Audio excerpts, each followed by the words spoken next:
Welcome back. Of course, August has been Women's Month, and one of the issues we have to look at is GBV. This past week, Thursday, marked 4 years since 19-year-old UCT student Uyinene Mrwetyana was raped and killed. She was attacked by a post office worker, Luyanda Botha, at a post office in Claremont in Cape Town whilst trying to pick up a parcel. He confessed to the murder and was sentenced to 3 life terms in the Western Cape High Court. Even in a country where gender-based violence is so prevalent, the brutality of this killing led to widespread outrage. The murder sparked marches across the country under the banner #AmINext. Well, this year, a gender-based violence awareness walk was held yesterday. To discuss, we're joined by the Managing Director of the Uyinene Mrwetyana Foundation, that's Masimbulele Buso. Ms. Buso, thank you for joining us. You tried to retrace Uyinene's own steps. Tell me about the walk this weekend. Thank you so much for having me today. So yesterday we marched from Roscom, which is in Cape Town and Claremont. We marched from Roscom, the res that Uyinene resided in, and we walked very slowly and symbolically to the post office where Uyinene was tragically killed.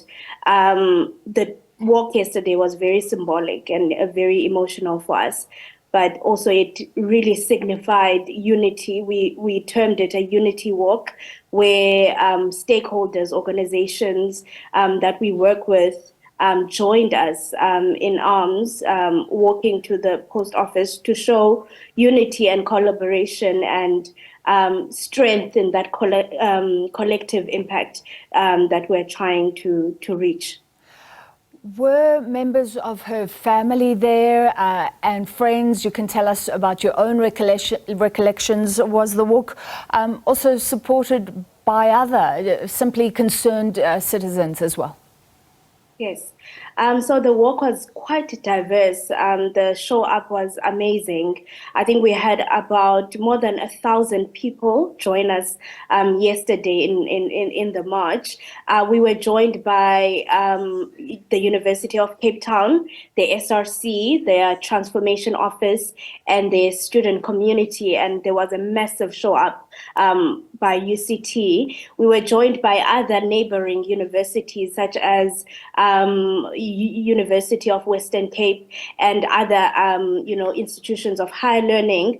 We're also joined by local NGOs such as Langa for Men, who are really have been holding us and supporting us through this journey that we've taken as a foundation. We were joined by community at large, concerned members of the community, and it was a massive show up, and it really signified to us how the community is still supporting us and is still holding us in this journey that we've taken as a foundation. And I'm sure it was very emotional to go back to that post office where she was killed. What about the broader picture? So 4 years down the line, some new laws have been passed, but the needle hasn't really moved when it comes to gender-based violence in South Africa. Is that very disappointing? It's very disappointing and disheartening. And sometimes it can be discouraging to realize that 4 years later, nothing much has changed. We do appreciate as civil servants as well as organizations that are in the GBV space that there has been progress in terms of policy making and putting policies through.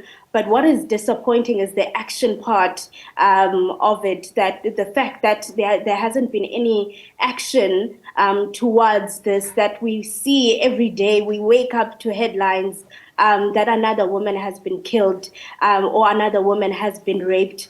And it's disheartening that this, what should be seen as a national emergency is just, everyday news. And, some of us have come to be desensitized to seeing those headlines, and we've just, accepted it as our normal. This is how things are, and there's nothing that is being done. It's very disencouraging.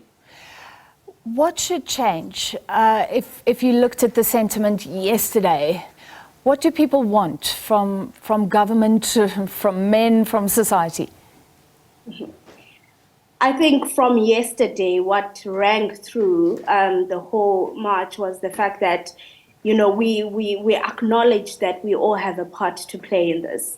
In the way we raise our children, in the way in which men, are raised in this society. We all have a responsibility towards creating a space where we can discuss, what is this challenge? What are we faced with?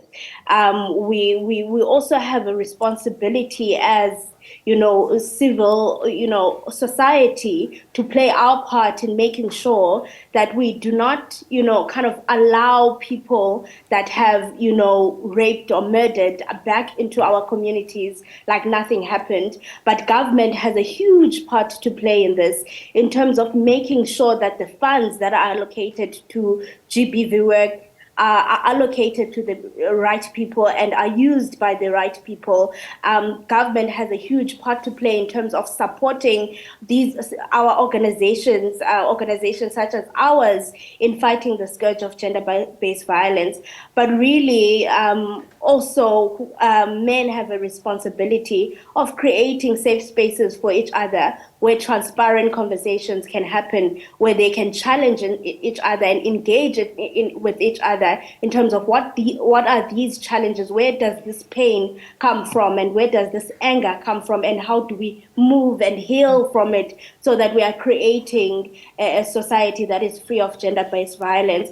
But we also have a responsibility, all of us has a responsibility to make sure that this does not happen again, that we do not see cases rising up, and that we make sure that little by little we are decreasing the number of women that are raped, the number of women that are killed yearly. Yeah, I truly hope we aren't having exactly the same discussion next year. Thank you so much for your time. Masimbulele Buso, Managing Director of the Uyinene Mrwetyana Foundation.